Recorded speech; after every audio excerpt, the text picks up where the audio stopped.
사도신경으로 신앙을 고백하겠습니다. 나는 전능하신 아버지 하나님 천지의 창조주를 믿습니다.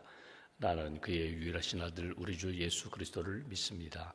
그는 성령으로 잉태되어 동정녀 마리아에게서 나시고 본디오 빌라도에게 고난을 받아 십자가에 못 박혀 죽으시고 장사된 지 사흘 만에 죽은 자 가운데서 다시 살아나셨으며 하늘에 오르시어 전능하신 아버지 하나님 우편에 앉아 계시다가 거기로부터 살아있는 자와 죽은 자를 심판하러 오십니다. 나는 성령을 믿으며 거룩한 공교회와 성도의 교제와 죄를 용서받는 것과 몸의 부활과 영생을 믿습니다. 아멘. 찬송가 535장 찬송하겠습니다. 535장입니다.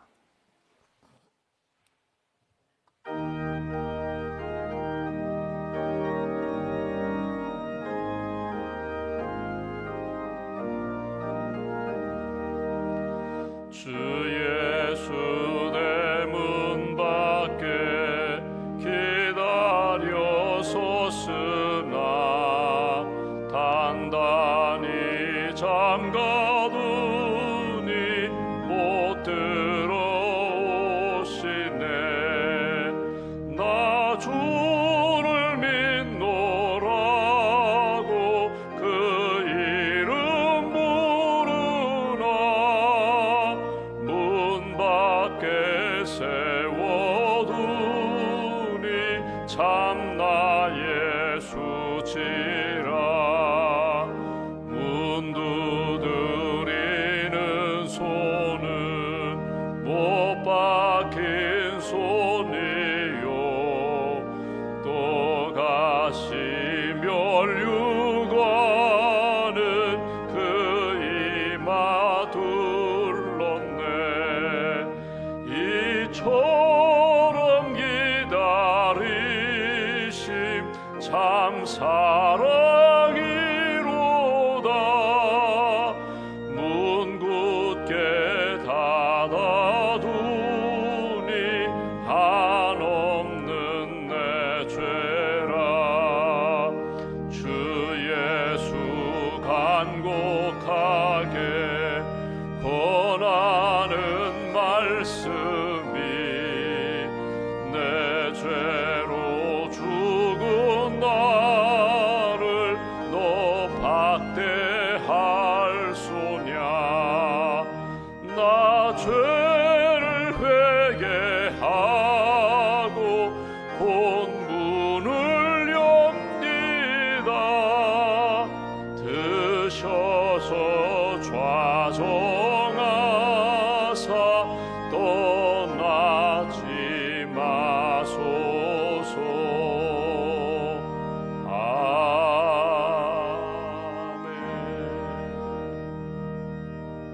아멘. 기도하겠습니다. 생명의 주인 되신 하나님, 우리 인생의 목자 되시는 하나님, 지난밤에도 평안을 주시고 이 아침 육신의 잠에서 깨워주시고 또 영적으로 깨어 기도할 수 있도록 인도해 주셔서 감사합니다. 하나님 앞에 믿음으로 고백하며 또 찬송하며 기도하며 주의 음성을 듣습니다. 하나님의 말씀을 통하여 오늘도 나를 사랑하시고 나에게 생명 주시고 또 나를 의의 길, 생명의 길로 인도해 주시는 하나님의 마음을 품고 주님 바라보며 믿음으로 사랑으로 평안으로 승리하는 귀한 날 될 수 있도록 함께하여 주시옵소서. 하나님을 사랑한다고 하면서도 여전히 세상을 사랑하고 나의 욕망을 따라 살았던 우리의 허물과 죄를 주님 앞에 고백합니다. 알면서도 우리에게 주신 사명 깨달았음에도 불구하고 온전히 순종하지 못하고 핑계대며 머뭇거렸던 우리의 연약함을 주님 앞에 고백합니다. 하나님, 우리의 연약함 부족함을 긍휼히 여기시고 믿음의 대장부로 굳게 세워 주시옵소서. 표대이신 예수님을 향하여 달려가는 믿음의 인생, 사명을 감당하며 하나님의 뜻, 하나님의 나라 체험하고 증거하는 그런 인생 살아갈 수 있도록 함께하여 주시옵소서. 하나님, 낙심한 제자들을 향하여 부활의 주님 찾아가셔서 베드로에게 내가 나를 사랑하느냐 다시 한번 사랑을 확인하시고 또 사명을 주셨던 그 주님을 이 아침에 만나기를 소망합니다. 주님 사랑합니다. 아버지 하나님 그 은혜 가운데 살겠습니다. 믿음으로 고백하며 하나님께 더 가까이 나아가는 주님과 동행하는 귀한 성도의 삶을 살아갈 수 있도록 함께하여 주시옵소서. 하나님, 우리의 내면 세계 가운데 하나님 영적인 질서가 무너지고 여전히 우리의 심령 가운데 마음의 정원에 잡초가 무성하고 세상의 악이 무성한 우리의 모든 심령을 거룩하고 정결하게 회복시켜 주시기 원합니다. 깨끗한 마음과 거룩한 심령으로 하나님을 섬길 수 있는 그런 은총을 저희들에게 허락하여 주시옵소서. 내 마음의 생각, 입술의 고백, 우리의 삶의 모든 동선이 하나님의 기쁨이 되게 하시고 나를 통하여 예수님의 향기가 나타나고 예수님의 복음이 증거되는 그런 축복의 통로, 복음의 다리가 되는 모든 심령들로 주님 세워 주시옵소서. 하나님, 주의 몸된 교회를 이 땅에 세우셨습니다. 하나님, 진리의 등대가 되게 하시고 구원의 방주가 되게 하시고 모든 성도들이 예수 믿고 구원받아 구원의 확신을 갖게 하시고 주신 은사를 따라 하나님과 또 세상을 섬기며 하나님이 기뻐하시는 믿음의 역사를 체험하며 살아가는 하나님이 기뻐하시는 생명 공동체가 될 수 있도록 도와주시옵소서. 오늘부터 3일 동안 우리 감리교 동부연회가 진행됩니다. 우리 감리교 모든 성도들과 또 목회자들과 또 평신도 지도자들이 함께 모여 주님 주신 사명 다시 한번 확인하는 모임이 되게 하시고 하나님 기뻐하시는 지난 한 해를 돌아보며 또 이 금년 한 해 하나님이 기뻐하시는 선교의 아름다운 역사, 하나님이 기뻐하시는 믿음의 체험을, 믿음의 역사를 확인하는 귀한 모임이 될 수 있도록 도와주시옵소서. 하나님, 여전히 아픔 가운데 있는 화재로 인하여 어려움을 겪고 있는 이재민들과 또 자연재해와 또 여러 가지 사건 사고로 인하여 힘든 시간을 보내는 많은 분들이 있습니다. 위로해 주시고 회복시켜 주시고 다시 한번 하나님의 큰 사랑 안에 그 믿음이, 그 상처가 치유받고 회복되는 귀한 심령과 가정과 지역으로 세워 주시옵소서.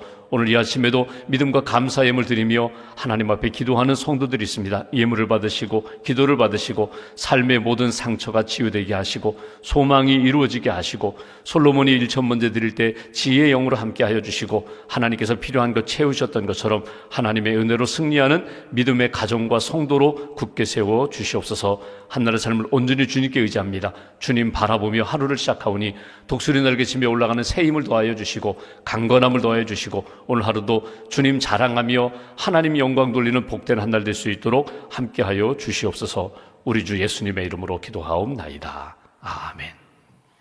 오늘 말씀은 누가복음 15장 말씀 보겠습니다. 누가복음 15장 11절부터 24절까지 말씀 보겠습니다. 누가복음 15장 11절부터 24절까지 말씀 함께 봉독하겠습니다. 또 이르시되 어떤 사람에게 두 아들이 있는데 그 둘째가 아버지에게 말하되 아버지여 재산 중에서 내게 돌아올 분깃을 내게 주소서 하는지라. 아버지가 그 살림을 각각 나누어 주었더니 그 후 며칠이 안 되어 둘째 아들이 재물을 다 모아가지고 먼 나라에 가 거기서 허랑방탕하여 그 재산을 낭비하더니 다 없앤 후 그 나라에 크게 흉년이 들어 그가 비로소 궁핍한지라.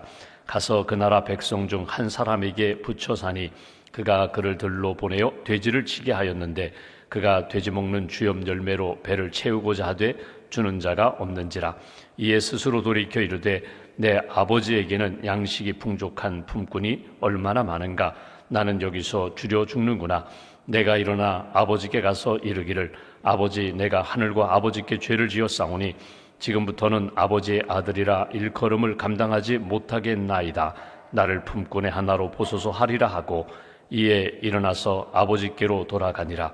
아직도 거리가 먼데 아버지가 그를 보고 측은히 여겨 달려가 목을 안고 입을 맞추니 아들이 이르되 아버지, 내가 하늘과 아버지께 죄를 지었사오니 지금부터는 아버지의 아들이라 일컬음을 감당하지 못하겠나이다 하나.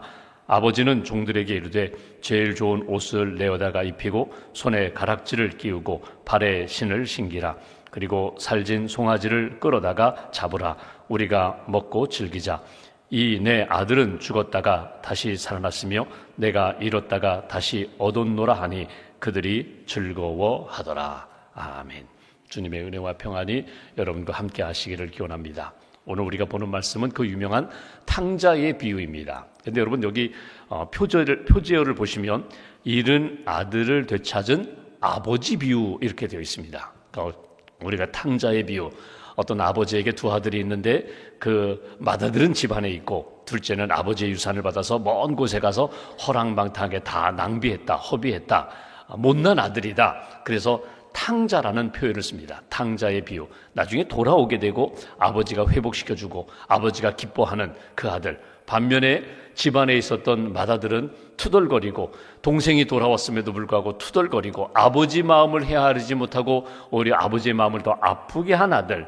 아버지가 너는 내 것이다, 내 것인데 왜 내 마음을 너는 왜 품지 않았느냐. 그렇게 해서 그 큰아들에게도 깨달음을 주셨다. 그 비유, 아주 유명한 비유입니다. 예수님의 누가복음에 나오는 이렇게 세 비유 가운데 마지막 나오는 그런 비유, 우리가 오늘 한 부분을 읽었습니다.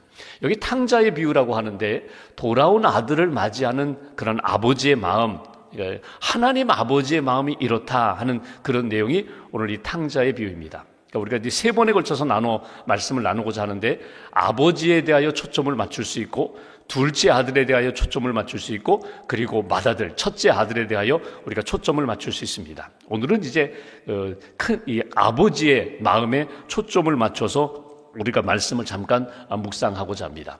여러분, 우리가 신앙을 갖고 살아갈 때에 신앙의 여러 가지 우리가 깨닫고 또 이해하고 붙잡고 고백하고 기도하고 찬양하는 여러 분야가 있습니다. 여러 부분이 있는데, 여러분, 이 부분 가운데 가장 중요한 부분이 무엇인가 하면 내가 믿는 하나님에 대한 이해, 하나님에 대한 믿음, 하나님에 대한 믿음의 고백, 이것이 중요합니다. 우리가 어디 가서 예를 들어 신학교를 입학할 때 보면은 신앙 고백서를 쓰게 합니다. 너는 무엇을 믿느냐? 너는 네가 믿는 믿음은 무엇이냐? 내가 믿고 신앙생활하면서 체험한 간증은 무엇이냐라고 할 때 하나님과 나와의 관계 속에서 나는 하나님을 어떻게 고백하느냐? 하나님에 대한 믿음의 이해와 고백이 중요하거든요. 하나님에 대한 고백이라고 할 때에 전통적으로 이스라엘 백성들은 하나님은 창조주 하나님, 하나님은 이 세상을 말씀으로 창조하신 하나님, 창세기 1장 1절 말씀처럼 태초에 하나님이 천지를 창조하셨다. 어떻게 창조하셨는가? 말씀으로 창조하셨다. 그 하나님의 창조적 역사를 나는 믿습니다. 하나님은 창조주 하나님이십니다. 그 속에는 내 생명의 출발도 하나님, 이 모든 세상의 역사도 출발은 하나님, 그리고 마지막 알파와 오메가 심판하시는 하나님, 종결짓는 하나님, 그 하나님에 대한 믿음이 있거든요. 그 창조주 하나님을 조금 더 나와의 관계 속에서 이렇게 좀 집중해 볼 때에, 여러분, 이스라엘 백성들은 하나님은 만군의 하나님, 만군의 하나님이라는 것은 이 모든 왕들과 나라와 백성들 가운데 왕 중에 왕이 되시는 하나님. 그러니까 왕이라는 것은 모든 것을 가지고 있거든요. 다스리고 책임지고 이끌고 보호하고 지켜주는 그 하나님, 그 만군의 하나님, 모든 것의 주인 되시는 하나님. 다윗은 자기가 목동 출신이거든요. 그래서 그는 하나님을 이렇게 고백합니다. 목자 되시는 하나님. 시편 23편 말씀처럼 하나님은 나의 목자 되십니다. 그 표현이 뭐냐면 나는 양입니다. 양과 같이 연약하고 미련하고 그렇게 상처 많지만 하나님은 내 목자가 되셔서 보호해 주십니다. 인도해 주십니다. 지켜 주십니다. 여러분, 내가 하나님을 어떻게 고백하느냐 하는 것은 너무너무 중요하거든요. 그런데 예수님이 하나님에 대하여 너희는 이렇게 하나님을 고백하고 기도하라. 특별히 주기도문을 가르쳐 주시면서 너희가 하나님 앞에 기도할 때 이렇게 하나님을 부르며 기도하라고. 예수님은 이렇게 말씀하십니다. 하나님을 아버지라고 부르며 기도하라고. 하나님을 아버지라는 마음을 품고 기도하라고. 여러분, 우리가 가정 생활을 하죠. 아버지 없는 사람 없어요. 어머니 없는 사람 없어요. 아버지와 어머니는 누구에게나 다 있습니다. 그런데 아버지와 관계가 좋지 않아요. 마틴 루터가 그랬거든요. 그래서 그는 성경에 나오는 아버지 하나님 하면은 마음이 무거웠어요. 하나님을 아버지라고 고백하기가 참 어려웠어요. 왜냐하면 육신적인 아버지와의 관계가 잘 안 좋거든요. 그러니까 아버지 하면은 늘 상처를 주었던 아버지로만 생각하니까 하나님 하면은요, 하나님이 그렇게 내 마음 가운데 사랑의 하나님으로 다가오지 않았다는 거죠. 근데 하나님 아버지라고 예수님이 표현했을 때에는 이 예수님의 마음속에는 너희의 생명의 근원 되시고 너희의 모든 삶의 주관자가 되시고 책임지시는 우리 가족으로 이야기하면 아버지처럼 하나님은 그런 분이라는 거예요. 예수님이 그렇게 말씀하셨습니다. 아버지 하나님이 다 아신다는 거예요. 그러니까 하나님 앞에 맡기고 하나님 앞에 구하고 하나님을 의지하면 너희의 영적인 생활뿐만 아니라 육신에게 필요한 것, 일용할 양식을 주신다. 하나님이 너의 모든 죄를 용서해 주신다. 다스리신다. 그 하나님 앞에 너희는 아버지라고 부르면서 기도하라. 오늘 우리가 누가복음 이제 15장에 보는 이 아버지 하나님의 마음은 어디에 있을까? 아버지 하나님은 어떤 분이실까? 전통적으로 이스라엘 백성들은 아버지는 어떤 분인가? 생명의 근원, 생명의 주인 되시는 분이 아버지라고 생각했어요. 물론 어머니 뱃속에서 10달 동안 있다가 태어나지만 결국 생명의 출발은 아버지로부터 시작된다. 생명의 근원은 아버지에게 있다. 그래서 아버지는 내 생명의 출발, 근원. 또 하나 아버지는 내 모든 삶의 출발, 그러니까 내 생활을 책임지시고 내 생활에 힘이 되시는 분. 여러분, 자녀들이 아버지의 유산을 받습니다. 땅을 유산으로 받아요. 가축을 유산으로 받아요. 심지어는 기술을 유산으로 받아요. 그러니까 아버지를 통하여 우리 아버지로부터 가업을 이어갈 뿐만 아니라 아버지가 내 삶의 귀중한 터전이 된다는 거예요. 저는 아버지로부터 받은 게 없는데요. 저는 한 푼도 물려받지 않았어요. 아니에요. 아버지로부터 은연한 은연 중에 정신을 물려받았어요. 아버지로부터 기술을 물려받았어요. 여러분 보시면 아버지 가지고 있었던 DNA가 유전적인 부분이 이미 내 몸속에, 내 삶 속에 이미 들어와 있거든요. 이걸 부인할 수가 없어요. 이걸 인정해요. 그래서 이스라엘 백성들은 아버지 하면 생명의 출발이다. 내 삶의 모든 기반이 되신 분이다. 그 아버지를 인정하고 아버지가 내게 주신 것을 잘 계승해 나가는 것, 이것이 아브라함의 후손으로서 마땅히 감당해야 할 몫이다. 그들은 그렇게 생각하고 있습니다. 근데 오늘 이제 예수님이 말씀하시면서 비유를 말씀하세요. 어떤 아버지에게 두 아들이 있다. 그 두 아들 중에 한 아들, 둘째가 어느 날 아버지에게 요구합니다. 아버지, 유산을 주세요. 아버지, 유산을 주세요. 여러분, 유산은 언제 받아요? 아버지가 돌아가신 다음에 받는 거예요. 아버지가 돌아가시면서 유언을 남기시면서 이 밭은 둘째에게 주어라, 이 밭은 첫째에게 주어라, 이렇게 아버지가 나누어 주시는 대로 그냥 받는 거예요. 내가 요청해서 받는 것이 아니라 아버지가 남겨주신 것을 내가 물려받는 거거든요. 근데 이 둘째 아들은 어느 날 아버지에게 돌아가시지도 않았는데 아직도 정정하신데도 불구하고 내 몫을 달라는 거예요. 전통적으로 아들이 둘이 있으면 맏아들이 2배를 받습니다. 3분의 2를 받고 둘째 아들이 3분의 1을 받아요. 그건 아버지를 모시기 때문에 그 맏아들이 가지고 있는 책임과 또 그 책임에 대한 보상이라고 할 수 있죠. 둘째는요, 아버지에게 요구하는 것, 내 몫을 달라는 거예요. 아버지 아직도 살아계신데, 근데 오늘 본문 말씀을 이제 보실까요? 12절 말씀 보십시오. 12절 보시면 그 둘째가 아버지에게 말하되 아버지여, 재산 중에서 내게 돌아올 분깃을 내게 주소서 하는지라. 내게 돌아올 몫입니다. 돌아올 몫이라는 건 뭐냐면요, 아버지가 보통 전통적으로 그냥 형의 몫이 있고 자기의 몫이 있는데 그 3분의 1, 아버지 유산의 3분의 1을 달라는 거예요. 받아야 될 때가 있는데 지금 달라는 거예요. 그런데 이 아버지 보십시오. 아버지가 그 살림을 각각 나누어 주었다. 이게 하나님 아버지의 마음과 생각이에요. 오늘 이 아버지의 사랑을 이야기할 때 탕자의 비유, 오늘 여기 비유에 나오는 아버지의 마음과 사랑은 어떤 사랑인가?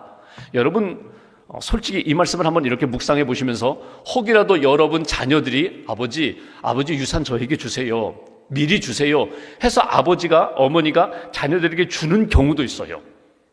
그래, 뭐 내가 뭐 얼마나 쓰겠니? 그거 내가 미리 너 살림에 보태라, 뭐 사업에 보태라, 또는 뭐 필요한 것 이렇게 해라. 이렇게 물려주는 아버지, 어머니도 계세요. 그런데 여러분 한번 보십시오. 아버지의 선한 마음으로, 어머니의 선한 마음으로 그렇게 주시는 경우도 있지만 여러분, 이 경우는 그런 경우가 아닙니다. 요구하는 거예요. 자녀가 요구하는 거예요. 달라는 거예요. 거기에 이 아버지는요, 바보 같아요. 바보 같아요. 아버지가 몰랐을까? 그 아들의 달라고 하는 동기를 몰랐을까? 이거 내가 주면은 이 아들이 그걸 가지고 잘 활용할 것이라고 기대하고 주었을까? 아닙니다. 그렇지 않습니다.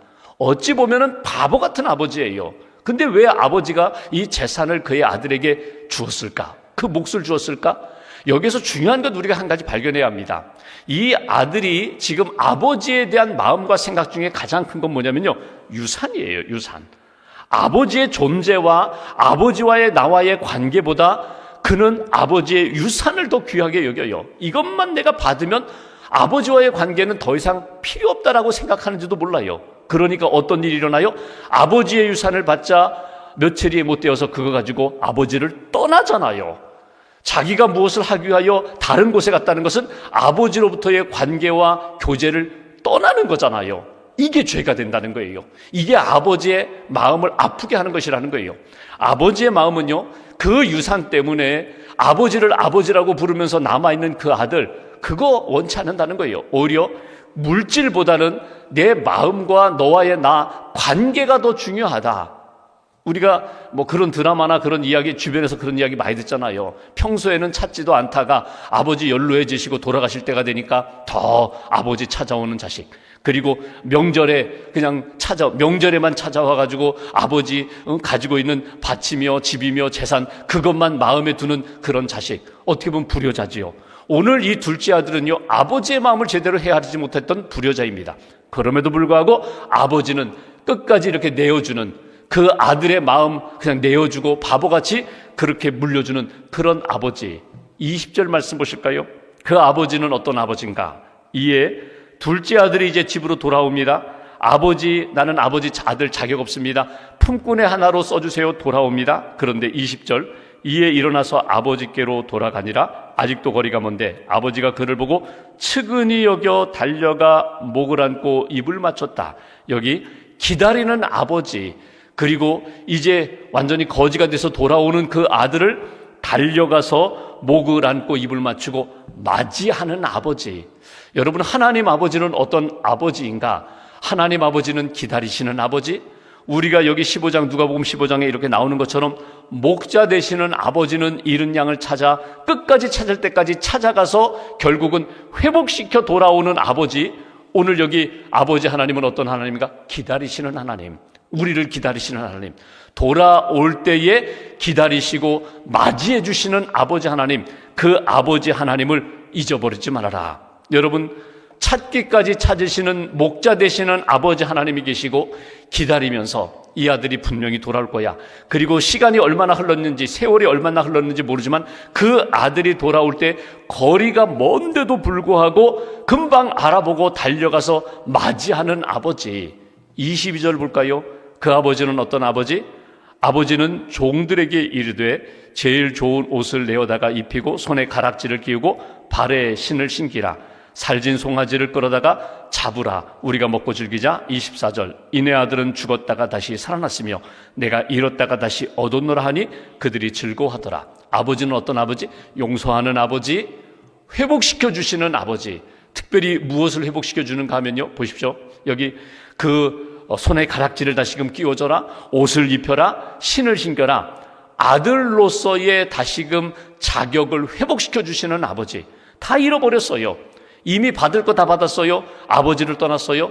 아들이라고 자격 세울 수 없는 그런 자격에도 불구하고 아버지는 의롭게 여겨주시는 아버지, 기뻐하는 아버지. 이게 아버지의 마음이라는 거예요. 여러분, 자녀들이 엄마 아빠의 마음을 다 헤아리지 못하죠. 늘 자꾸 이렇게 빗나가요. 엄마 아빠의 마음은 이쪽에 있는데 거기에는 관심 없고 다른 곳에 관심 있어요. 이게 자녀들이거든요. 철든다는 게 뭡니까? 아버지 어머니의 마음 쪽으로 생각과 방향과 마음을 이렇게 돌리고 집중하는 것. 이게 철드는 거잖아요. 철들 때쯤 되니까 보니까 아버지 어머니 이미 하늘나라 가셨어요. 근데 오늘 여기 아버지의 마음, 우리를 향한 하나님 아버지의 마음은 어떤 마음인가? 오늘 말씀을 쭉 정리해 주시면 그 자녀들의 요청에 따라 바보처럼 내어주는 아버지, 기다리는 아버지, 그리고 그 아들이 돌아올 때 다시금 맞이해주고 회복시켜 주시는 아버지, 그리고 그 아들이 돌아왔다고 해서 기뻐하며 잔치하는 아버지. 이것이 하나님 아버지의 마음이다. 오늘 말씀을 쭉 보면서 우리가 꼭 기억할 것이 있어요. 하나님 아버지에 대한 나의 마음과 고백은 무엇인가? 오늘 이 아침에 우리가 기도할 제목입니다. 나는 하나님을 어떻게 고백하느냐, 그리고 하나님 아버지의 마음을 따라서 내가 이렇게 하나님 아버지의 마음을 맞추어서 살고 있는가, 아니면 하나님이 내가 필요할 때만 하나님을 부르고 하나님 내게 이거 주세요, 이거 주세요, 도와주세요, 지켜주세요, 그때만 하나님 앞에서 내가 부르짖고 있지는 않은가? 하나님 아버지의 마음을 다시 한번 깊이 생각하면서 오늘 하나님은 참 바보 같은 하나님이신데 그 하나님이 나를 사랑하시고 나에게 한없이 베풀어 주시고 나를 다시금 회복시켜 주시는 하나님이라는 것, 이 하나님 아버지의 마음과 사랑을 다시 한번 가슴에 품고 하나님 앞에 기도하시고, 또 내일 모레 우리가 보겠지만 둘째 아들처럼 탕자처럼 사는 분이 있어요. 돌아오시면 돼요. 마다들처럼요, 바리새인 서기관들처럼 하나님 말씀대로 내가 산다고 자부하면서 어깨에 힘이 들어가고 교만하면서 다른 사람들 그렇게 혹이라도 멸시하고 내가 조롱하는 그런 삶이 있다면 회개하면서 하나님 아버지의 마음 품고 하나님의 뜻 가운데 살아가는 그런 복된 자녀들, 복된 믿음의 성도들 되시기를 주님의 이름으로 기원합니다. 기도하겠습니다. 오늘 말씀 붙잡고 우리가 함께 기도합니다. 하나님, 이 아침에도 깨워주셨습니다. 오늘 탕자의 비유, 잃은 아들을 되찾은 아버지의 그 마음과 그 사랑을 다시 한번 우리에게 가르쳐 주시는 말씀을 읽고 듣고 묵상합니다. 이 말씀을 통하여 오늘 먼저 하나님 아버지의 마음을 품게 해 주옵소서. 하나님 아버지의 마음을 붙잡고 기도하며 하나님의 기쁨이 될 수 있도록 기다리시는 하나님, 용서하시는 하나님, 회복시켜 주시는 하나님, 그 하나님의 사랑 안에 오늘도 믿음으로 감사함으로 하루를 살게 해달라고, 오늘 삶의 모든 일들 가운데 주님의 은혜와 기쁨과 감사가 넘치게 해달라고 오늘 말씀 붙잡고 마음 모아서 기도하겠습니다. 하나님 감사합니다. 믿음의 길을 잘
하나님 감사합니다.